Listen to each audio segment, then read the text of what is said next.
My name is Ben Lindquist, and I am the CEO of EnduraMark. This is one of my co-founders. His name is Michael Ganser, and today, I want to, before I start with this piece, this is our product, but our company is focused on problem solving.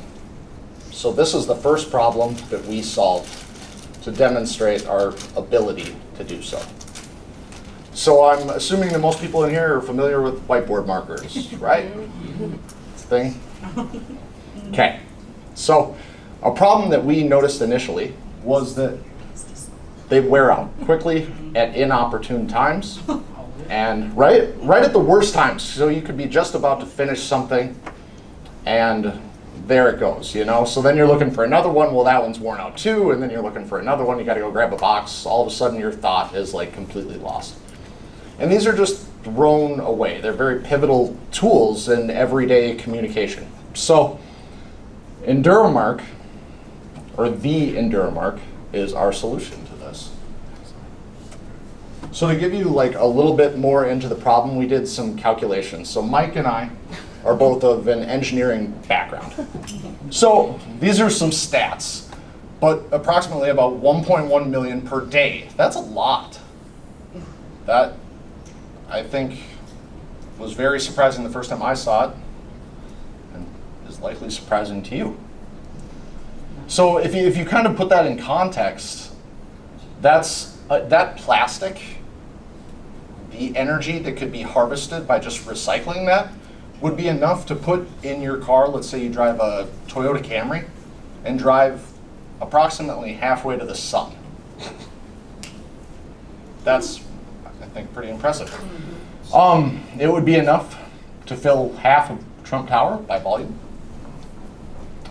So it's equivalent to about 41 million kilowatt hours of power, which is enough to power 3,700 United States homes for a year.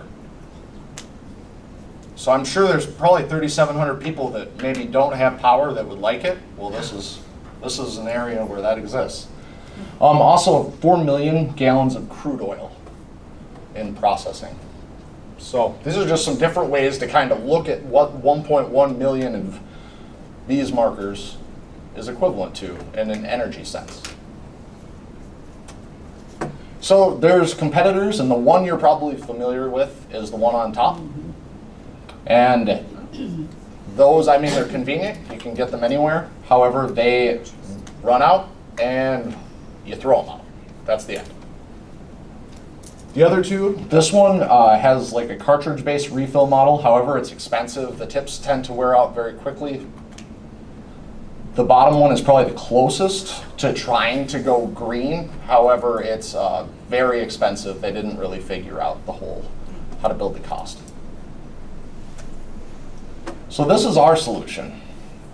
And as tested, again, Mike and I, as people with engineering backgrounds, we tested it directly against all three of those. And we saw results where ours lasted 4 times longer per fill. That's already like tremendously superior. In addition to that, we made it so you're never throwing the marker away. You're just replacing the nibs and the ink. The nib is, a lot of times they dry out. If you leave the cap off, that's an issue. It's not in our design. And also there's a transparent body so that you're able to see exactly when you might need to refill it. Like the whole black box it so you can't see and know that is a pitfall that we addressed. There are additional features to this, but start with what someone can consume. Again, writes 4 times longer, writes 8 times longer than one of these pilot markers, and it writes 16 times longer than one of the EcoSmart markers per fill. 80% less waste, that's by mass. So this, like the market space for this is huge. We did a tremendous amount of research. About $5 billion is spent each year on dry erase products. So there's definitely room for competition, since most of the time I only see people that know of Expo. I think they can give up maybe a little slice of that pie. And this is how we broke down. There are additional markets that you could focus on, but the primaries are corporate, looking at higher education, the student side of it, and then also the teacher side of it. And finally, creative people. So we left out artists and different marketing. There's just other avenues as well, but these are the meat of it. So what is our marketing plan?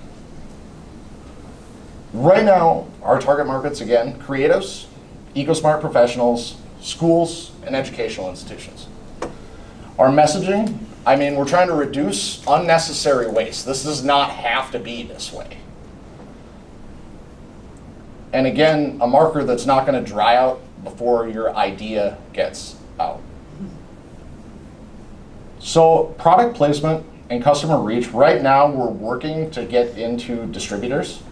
And we're putting together various purchase orders and pre-sales to do so, and also sampling our product.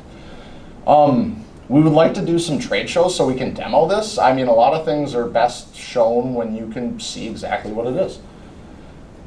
Targeted social media posts. We've gone very much through Facebook for what we're doing, because those are the people. And I think to grow like organically, you want to reach the people that are going to use the product and show them that you're a person and that there's a story to this whole thing. Finally, we would like to establish partnerships. Our member that is not here is a retired Marine that has access to be able to get into GSA with preference purchasing, which would be a huge market for us to get into. So this is more complicated, but I'm sure somebody's gonna be like, but what about the money? So we'll come back to that when that question gets asked. So some milestones, what have we done? So this is just more of a list of achievements. There's so much more than what's on this timeline. However, I gotta break it into like what is meaningful, you know? So we did a first pitch, or I did a first pitch of this back in December of 2016. Later on, a month later, I got sponsored by Twin Cities Engineering, which is a program in Bloomington, Minnesota. So they gave us $750 to do this. However, I got 2 additional resources, Mike being one of them, to do this as an engineering design project. This is the first time they ever did this from an entrepreneur standpoint. And we were able to, within 2 months, build something that was a minimum viable product. And then the question after that was, can you validate that this is better? We did that 2 months later. So after that, we ended up applying to the Southern Minnesota Initiative Foundation, who gave us an opportunity to pitch this in front of them. We took runner-up in that competition, and afterwards we spent some time kind of building our Facebook page and building our marketing materials and trying to put together the rest of it. Like I said, you fill in all the gaps with what's going on.